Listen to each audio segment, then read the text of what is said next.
Hello everybody, welcome back. Today as well we have got you another video. In this video I'll show you how you can fix your Yahoo Mail not receiving email issue. But before that, please do make sure to like our video, subscribe our channel, and yes, without any further delay, let's start. So for instance, if you have been going through that kind of problem that your sender is sending you an email in your Yahoo Mail but you're not receiving them on your inbox, and the issue can be either they have added the wrong address of your Yahoo Mail, right, or you have not accessed the correct account on your Yahoo app or on your website.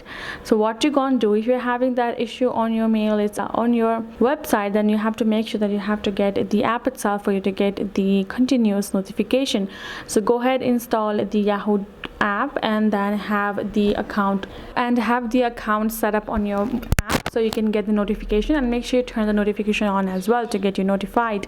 If that also doesn't help, then the issue could be the server issue. Simply go ahead, close your application, reinstall the application, re-add in your information, and that should help as well. So these are the issues, these are the way you can solve it, and these are the things that only can cause those kind of issues as well. So go ahead, do that, and you're good to go. So hope this video helped. Thank you so much for watching. I'll see you guys in our next video.